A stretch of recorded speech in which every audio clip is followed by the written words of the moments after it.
بسم اللہ الرحمن الرحیم۔ السلام علیکم ناظرین، امید کرتے ہیں کہ آپ سب خیریت کے ساتھ ہوں گے۔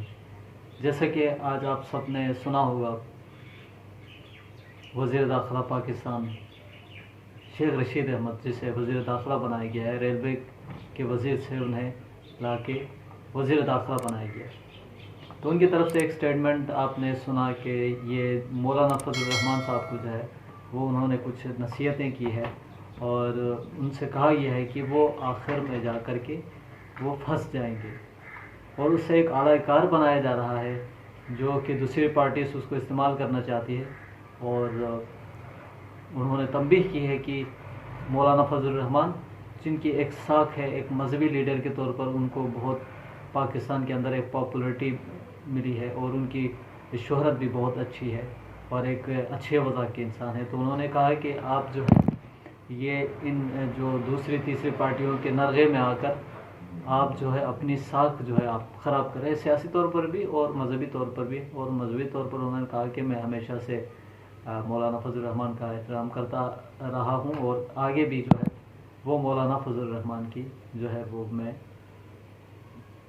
ہمیشہ سے جو عزت کرتا رہوں گا۔ تو یہاں پر جب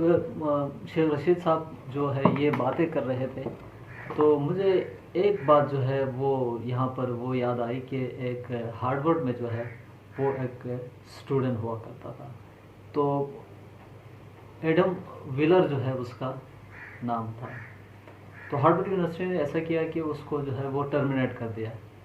اور جب ان سے وجہ پوچھی گئی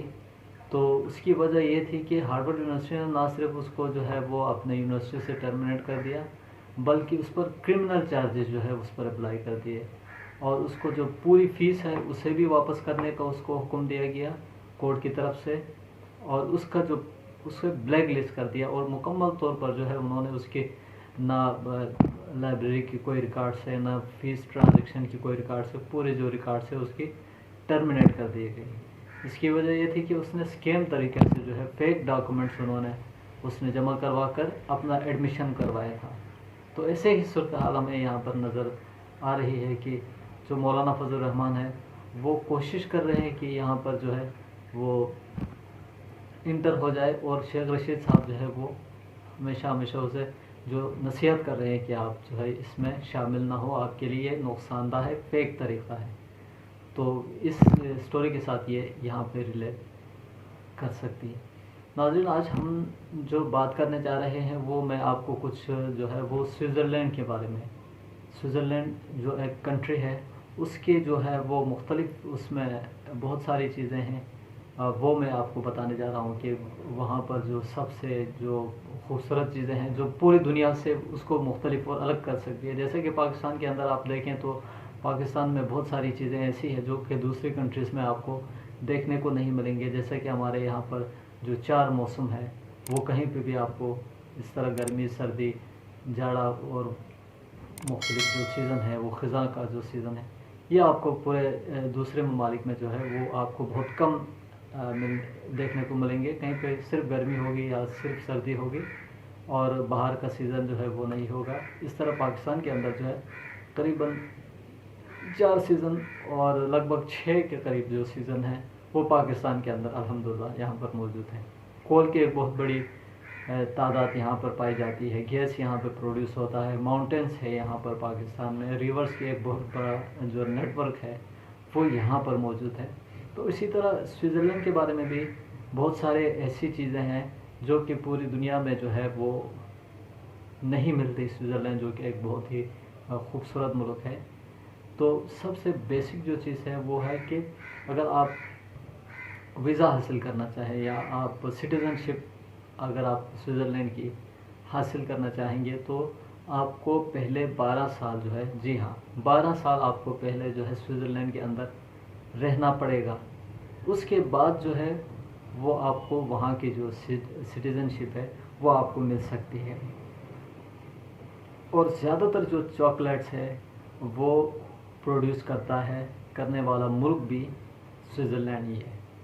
وہ سوئٹزرلینڈ کے اندر جو ہے سب سے زیادہ جو ہے وہ چاکلیٹ جو ہے وہ بنائی جاتی ہے۔ یہ بھی ایک اہم جو ہے وہ پیش رفت ہے یہ بھی ایک اہم حقیقت ہے کہ پاکستان کے اندر بہت سارے جو ہے وہ چاکلیٹس بیرونی ممالک سے آتے ہیں، تو جو بڑا حصہ ہے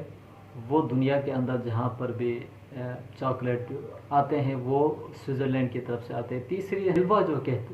حلوہ کہا جاتا تھا سوئٹزرلینڈ کو پہلے، جو اس کا اصل نام ہے، اوریجنل جو نام ہے اس کا، اسے سوئٹزرلینڈ کو حلوہ کہا جاتا تھا۔ اب جو نام ہے وہ سوئٹزرلینڈ بے شک ہے، لیکن جو پہلے جو اس کا نام تھا وہ حلوہ کے نام سے سوئٹزرلینڈ جو ہے وہ مشہور ہو چکا تھا۔ دوسری چیز ایسی ہے کہ سوئٹزرلینڈ میں جو سب سے ہائیلی پیڈ جو پروفیشن ہے وہ ٹیچنگ ہے۔ یہاں پر اگر پاکستان میں ہم دیکھیں یا دوسرے ممالک میں دیکھیں تو یہاں پر جو پروفیشن ہے وہ ٹیچنگ کا جو پروفیشن ہے اس میں کچھ ہائیلی پیڈ نہیں ہوتا، کچھ نارمل سی پیمنٹ ہوتی ہے، لیکن یہ جو پروفیشن ہے ٹیچنگ کا سوئٹزرلینڈ کے اندر ہائیلی پیڈ پروفیشن ہے۔ اگر آپ چاہتے ہیں کہ آپ کو ہائیلی پیڈ ملے ٹیچنگ کا، اگر آپ کو شوق ہے تو آپ سوئٹزرلینڈ جا سکتے ہیں، یہ آپ کے لیے ایک آپشن ہے۔ لیکن وہاں جانے کے لیے آپ کو پہلے یہ کرنا ہوگا کہ آپ کو 12 سال وہاں پہ رہنا ہوگا، اس کے بعد وہ آپ کو سٹیزن شپ آپ کو دیں گے۔ دنیا جہاں میں جو جتنے بھی واچز بنائے جاتے ہیں، جو مہنگی گھڑیاں جو آپ دیکھتے ہیں، مختلف گھڑیاں، وہ سوئٹزرلینڈ کے اندر بنائی جاتی ہے، جیسے سنو اسکیٹنگ، ماؤنٹینئرنگ، یہ بہت ہی پاپولر سپورٹس ہے سوئٹزرلینڈ کے اندر۔ یہاں پر آپ کو اسکیٹنگ ملیں گے، آپ کو ماؤنٹینئرنگ کرنے کو بہت ساری جو ہے وہ آپشنس آپ کو ملیں گے۔ اگر آپ ماؤنٹینئرنگ کے حوالے سے اگر آپ کی شوق ہے، آپ چاہتے ہیں کہ ماؤنٹینئرنگ کریں، آپ اسکیٹنگ کریں، تو Switzerland is the best place جہاں پہ آپ جو ہے اپنا یہ سارے جو پروفیشن ہے وہ آپ یہاں پہ کر سکتے ہیں، اپلائی کر سکتے ہیں۔ وہاں پہ بہت سارے آپ کو جو ہے اپرچونیٹیز ملیں گے۔ سوئٹزرلینڈ کے اندر 208 ماؤنٹینس جو کہ 300 میٹر سے اونچی ہے آپ کو ملیں گی۔ جی 3000 سے جو اوپر جو میٹر سے بڑی جو ماؤنٹینس ہے وہ آپ کو 208 کی تعداد میں آپ کو سوئٹزرلینڈ کے اندر آپ کو ملیں گی۔ اور ماؤنٹینئرنگ کے حوالے سے ایک بہت ہی جاندار ان کا ایک ٹورسٹ اسپاٹ ہوتا ہے۔ اور جیسا کہ پاکستان کے اندر بھی بہت سارے جو ماؤنٹینس ہے، بہت مشہور ماؤنٹینس ہے، K2 ہو گیا، نانگا پربت، یہ ساری چیزیں جو ہے وہ پوری دنیا سے لوگ یہاں پر آتے ہیں۔ ایسے ہی سوئٹزرلینڈ کے اندر بھی 208 ماؤنٹینس ہے جو کہ بہت ہی ہائی ہے، اور وہاں پر دنیا بھر سے لوگ جو ہے وہاں پر آتے ہیں۔ بہت بڑی کمپنی ہے رولیکس کمپنی بھی جو ہے وہ سوئٹزرلینڈ کی کمپنی ہے، اور یہاں پر جو رولیکس ہے وہ پوری دنیا میں جو ہے بہت ہی مشہور ہے۔ ناظرین، ہوپس ہو کہ آپ نے ہمارا آج کا یہ جو پروگرام ہے وہ پسند کیا ہوگا۔ اگر آپ نے ہمارے چینل کو ابھی تک سبسکرائب نہیں کیا تو ہمارے چینل کو ضرور سبسکرائب کیجیے، تاکہ آئندہ جو ہے مختلف قسم کے موضوعات آپ کے سامنے، اور مختلف قسم کے جو نئے فیکٹس ہے سیاست کے حوالے سے اور انٹرنیشنل حوالے سے، جتنے بھی انٹرنیشنل معاملات ہیں اس میں جو بدلاؤ ہو رہا ہے اس کے حوالے سے آپ کو جو ہے وہ مختلف قسم کی آپ کو معلومات جڑی ہے اسی وہ پیش کرتے رہتے ہیں۔ تو ہن تک اسی اگر تسی ساڈے چینل نو سبسکرائب نہیں کیتا ہے تو ساڈے چینل نو ضرور سبسکرائب